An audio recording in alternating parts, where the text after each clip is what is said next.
criança não tenha nada, gente. Realmente, pode ser que seja só o tempo dela. Mas é melhor pecar pelo excesso do que pela falta.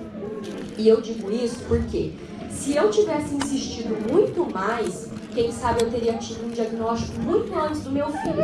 Apesar de eu ter, mesmo sem diagnóstico, eu ter insistido na fono, eu ter insistido em levar numa psicóloga, eu ter insistido nele, mesmo sem um diagnóstico, quem sabe se o diagnóstico tivesse vindo lá atrás, quem sabe quanta coisa eu teria melhorado na vida do meu filho. Porque agora eu vou contar uma coisa pra vocês. Eu não gosto de falar muito nessa parte, mas eu vou falar para que vocês entendam o meu sentimento de mãe.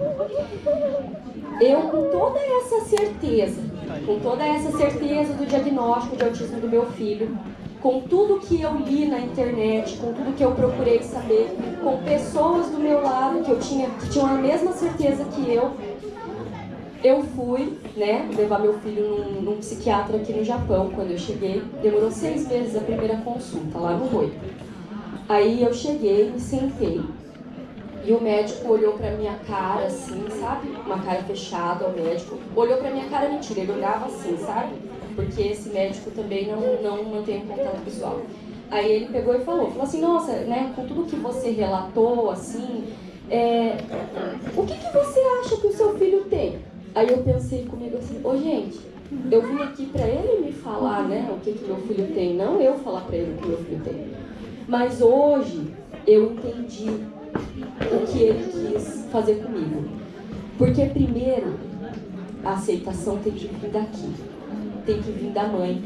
E eu digo tem que vir da mãe, eu falo da mãe mesmo. É a mãe que tem que aceitar o filho primeiro. Não é o pai, não é o avô, não é a tia, é a mãe. A mãe tem que aceitar que o filho tem algum problema. Quando a mãe aceita que o filho tem um problema, aí o negócio anda. Eu virei pro médico e falei assim, eu acho que ele é autista. Mas, gente, eu vou confessar pra vocês que o que eu queria que o médico me dissesse naquele momento é, não, mãe, ele não é autista. Eu sonhei com o médico me dizendo isso. Aí, ele virou pra mim e falou assim, mãe, ele é autista. E eu te aconselho pegar as suas coisas e voltar para o seu país. Porque o seu filho aqui, ele não vai aprender, Ele fala só o português, meu filho já falava na época. Ele fala só o português, ele não vai se adaptar numa escola japonesa. E ele não vai se adaptar numa escola brasileira, porque as escolas aqui não estão preparadas para receberem crianças como o seu filho. Porque aí eu já tinha relatado para ele das crises que meu filho tinha, dos problemas que ele mordia, que ele batia, que ele era muito nervoso. Então ele já me deu esse balde de água fria na primeira consulta. Eu saí de lá chorando e pensando assim, e agora? Eu saí lá do Brasil para vir aqui no Japão para dar uma vida melhor para o meu filho, porque eu tinha certeza que aqui eu iria conseguir, porque eu sabia que aqui a gente tem um apoio do governo, que a gente consegue levar eles no médico frequentemente, porque, gente, a gente tá no céu. Porque eu vou falar pra vocês, Brasil, você mesmo tendo um plano de saúde, pra você bancar uma criança com espectro autista ou qualquer outra doença, você tem que ter dinheiro, porque se você não tiver, o negócio não anda. A criança não faz terapia, a criança não vai em psicólogo, a criança não vai em lugar nenhum. Você tem que ter dinheiro. E aqui não. Aqui a gente tem, além da ajuda do governo, a ajuda, que a gente consegue levar eles no médico, no psicólogo, no psiquiatra, ainda tem projetos como o Tsunago que nos ajudam. Então, procurem ajudar os seus filhos o máximo que vocês puderem, o quanto antes, melhor. O quanto antes tiver uma intervenção para essa criança, melhor para ela, tá? Não fiquem com medo, eu vou esperar mais um pouquinho, vai que fala, Não, se você tem uma dúvida, viu que a criança brinca meio diferente, leva, não vai custar nada. Se a criança não tiver nada, ótimo, tirou aquilo da cabeça. Mas se a criança tiver, você vai estar ajudando. Gente, o meu filho, ele andava na pontinha dos pés, assim, ó. Todas as vezes que eu olhava para ele, eu falava, menino, põe o pé no chão. Você acha que ele me escutava? Ele não me escutava, era uma coisa dele. Bom, gente, eu acho que eu até me perdi. Mas o que eu queria dizer para vocês é que qualquer coisa que você note na sua criança, no seu sobrinho, no seu afilhado, enfim, que você veja que tem alguma coisa diferente, se você tiver como chegar na pessoa e falar, olha, eu acho, se você tiver intimidade para isso, porque não é para qualquer pessoa que você pode chegar e falar, viu, fulano, eu acho que o teu filho tem problema, viu? Porque isso vai causar um transtorno enorme. Mas se você puder alertar a pessoa, procurar uma ajuda, ou se você puder, você mesmo, olhar para aquela criança e falar, ela tem alguma coisa, eu vou procurar ajuda, você sendo mãe dela, procure. Porque mal não vai fazer, gente. E outra coisa, mãe tem um sexto sentido que é extraordinário. A gente olha para aquele bebê, a gente sabe que ele tem alguma coisa. E mesmo que a gente vá dizendo que não, vai chegar uma hora que não tem como você maquiar aquilo ali. Então, ou você aceita, ou você aceita. Aí vamos lá, vem aquela fase que a gente chama da fase do luto. Eu acho que é a pior fase que uma mãe pode passar. E é nessa fase que a gente precisa que os papais da situação estejam ali para apoiar. Porque tem muitos casos que a mãe aceita o autismo do filho, mas o pai não aceita, tá? E por quê, gente? Para o homem é muito mais difícil aceitar o diagnóstico do que para a mulher. Sabe por quê? Porque a mãe ela já ama aquela criança desde lá na barriga. Não é que o pai não ame, gente, não é isso. Mas o pai, ele vai amar de uma forma diferente da mãe. Então, mães, quando vocês recebem o diagnóstico dos filhos de vocês não têm só que aprender a lidar com seu filho. Vocês vão ter que aprender a lidar com todo mundo que está à sua volta. É difícil? É muito difícil. E o pior de tudo, sabe o que é? É porque vai ter aquela sua amiga que vai falar assim, mas a criança é daquele jeito, por quê? Porque ela não corrige, é porque ela não sei o quê. Gente, o que mais tem vão ser pessoas que vão te apontar o dedo e falar, fulana, você tá fazendo errado. Olha, e isso não é só para criança com problema, com criança autista. Não, gente. O que mais tem é gente te apontando o dedo e falando que você tá fazendo errado. Se você não tem intimidade para chegar naquela pessoa e falar que ela está fazendo errado, não fale. Se você não for ajudar, não atrapalhe, sabe? É muito difícil para uma mãe já receber o diagnóstico de autismo e ainda ter que escutar piti de vizinho, de beltrano, de ciclano. Se você puder ajudar, ótimo. Mãe, você precisa de ajuda para alguma coisa? Eu vou te ajudar. Você quer alguém para conversar? Porque o que uma mãe de um autista mais precisa, gente, é de alguém que escute ela. Porque mãe de autista adora falar sobre autismo. Mãe de autista, quando vê qualquer coisa, adora falar sobre esse assunto. Principalmente quando tá desconfiando. Ela fala, então, você viu, menina? Ele anda na ponta dos pés. Você viu? Ele faz tal coisa. Agora vai comentar com o seu marido todas essas coisas, ver se ele vai te dar atenção. Ele vai falar, para de ficar procurando pelo em ovo, mulher. Vai arrumar alguma coisa pra fazer. Vai lavar uma louça. Para de ficar procurando coisa no menino. O menino não tem nada. Gente, é normal acontecer isso com o pai. O pai vai demorar muito mais tempo para entender que aquela criança tem alguma coisa. E vai depender do que você, mãe, vai fazer para que essa criança seja aceita pelo pai, pelo avô, pelo tio, pelos amigos. Olha, aqui no Japão, a gente, além de encontrar muitas ajudas, a gente, infelizmente, também encontra muita gente maldosa. A gente fala assim, criança não tem maldade. Criança tem maldade sim, gente, tá? Criança tem maldade sim. Criança puxa o cabelo do amigo, criança faz esse tipo de coisa. Só que é uma maldade diferente do adulto, gente, tá? A criança, ela nunca vai fazer uma maldade pro amigo pensando que ela vai estar prejudicando mesmo aquela criança, tá?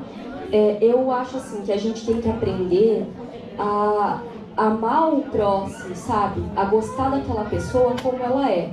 eu não imponho que as crianças gostem do meu filho.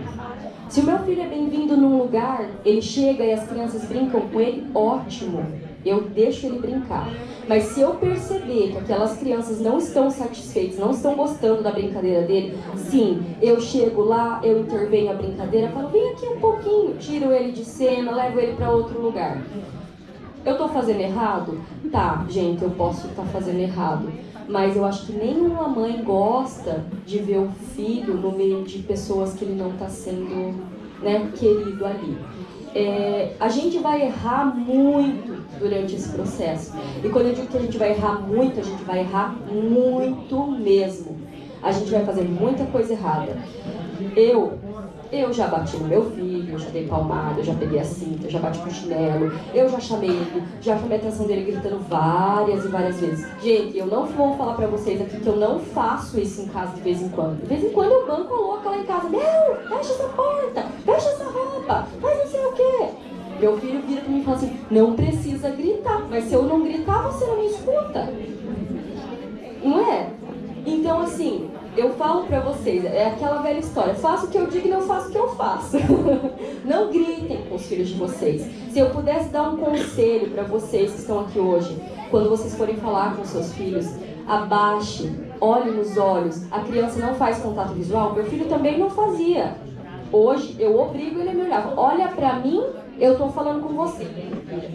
Olha pra mim que eu tô falando com você. Ele fica um pouquinho e vira. Mas, gente, você tem que querer que aquela criança esteja ali com você. Você tem que entender que aquela criança vai ser pra sempre. E não é porque ele é autista que ele vai ser pra sempre. É porque ele é seu filho. Ele vai estar ali pra sempre. E se você conseguir levar aquela criança pelo lado mais positivo, você vai ter um progresso muito, muito, muito maior. Porque quando você acredita que aquela criança é capaz de muito, ela é capaz de muito, muito, muito mais. Eu digo isso porque o meu filho entrou agora pro Neném. E lá, na primeira consulta, o médico disse pra mim que meu filho não tinha condições de frequentar uma escola japonesa. Meu filho não vai numa sala regular, gente. Meu filho vai numa sala especial. E eu falo pra vocês, tenho preconceito? Nenhum. Muito pelo contrário. Sou grata a Deus por aqui no Japão existir esse tipo de sala. Sabe por quê? Porque o meu filho, com certeza, absorve muito mais tendo uma professora o tempo todo pra ele do que se ele estivesse numa sala regular, que ele estaria ali camuflado no meio dos alunos. Gente, não tenham preconceito do seu filho ser diferente. Sabe por quê? Porque o diferente é a melhor coisa que pode ter acontecido na tua vida. Essas crianças, elas são extraordinárias. Elas têm capacidade de mudar o mundo. Eu costumo dizer que o autista, ele é um ser incompreendido ainda. Porque ele é capaz de tanta coisa, de tanto amor, coisa que muitas pessoas dizem, o autista não tem, né, não abraça, depende. E eu digo depende, gente, porque depende sim da criação, depende dos pais, depende da família, depende da escola, depende de tudo que aquela criança tem em volta dela. Porque o meu filho, ele abraça, ele beija, ele... Se vocês veem o meu filho, vocês vão olhar assim e falar assim, não, mas ele não é autista. Eu escuto muito isso. Não, ele deve ter alguma outra coisa. Inclusive eu já escutei de uma pessoa que o meu filho não era autista, que ele gostava de manipular as pessoas, uma criança de 6 anos, tá, gente? Então, assim, vai muito do que você absorve pra você, do que você quer absorver pra vida do seu filho. Você quer que o seu filho seja alguém bom, então você tem que procurar ser melhor ainda pra ele. Quanto melhor você for pro seu filho, melhor o seu filho vai ser pras outras pessoas, tá? Sem falar, gente, já falei muito, mas o que eu gostaria de dizer pra vocês é que, mães, vocês não estão sozinhas. Nós estamos aqui para ajudar umas às outras, tá? Papais, vocês estão aí e Deus te deu essa criança exatamente como Ele te deu por algum motivo. Não abandone essa criança e não abandone o seu posto de pai e nem você de mãe. Não terceirize isso. Dê para o seu filho tudo o que você puder, em forma de amor, de carinho, de cuidado e de tempo. Porque não tem nada no mundo que vai valer mais a pena do que o tempo que você passar com o seu filho. Não pense que o bem material vai fazer ele uma criança feliz. Sabe o que faz uma criança feliz? Você levar ele no parque e deixar ele brincar até dizer chega. Isso faz uma criança feliz. Eu tenho uma página no Facebook que se chama Papo de Mãe Azul. Lá eu tô compartilhando algumas experiências da minha vida com o meu filho. E lá eu tô montando um grupo de mães, tá? Para que a gente possa uma ajudar as outras com as nossas experiências. Então, se alguém tiver interesse, gente, entra lá, curte a página, me manda uma mensagem no inbox. Se eu puder ajudar vocês de alguma forma, eu já vou ficar muito feliz. Gente, muito obrigada. Desculpa porque eu falei demais. Eu espero que vocês, tenham absorvido um pouquinho do que eu queria dizer aqui. E dizer para vocês, mães, não desistam dos seus filhos. Eles são uma obra-prima de Deus na vida de cada uma de vocês. E nós estamos aqui para fazer da vida deles cada vez melhor. Então, boa sorte a todas vocês e gambater, né, gente? Porque mãe de autista tem que ter muita força de vontade. Tá bom? Valeu, muito mais palmas. Camila Miesdevinsky. Camila estava nervosa, mas deu um show de comunicação por aqui, tá de parabéns. Gostaram? Verdade, a gente estava aqui atrás ouvindo, a gente sentiu firmeza nela para falar com todos nós. Eu imagino que dúvidas tiveram por aqui também, mas a Camila ainda fica por aqui, então tá certo. Se tiver dúvida, por favor, procure, não perca tempo. Você também deixou a página do Facebook para mais informações, então tá bom. Tá de parabéns, Camila, pela força, por todo esse amor com o seu filho e para com todos nós. Muito mais palmas, Camila Miesdevinsky.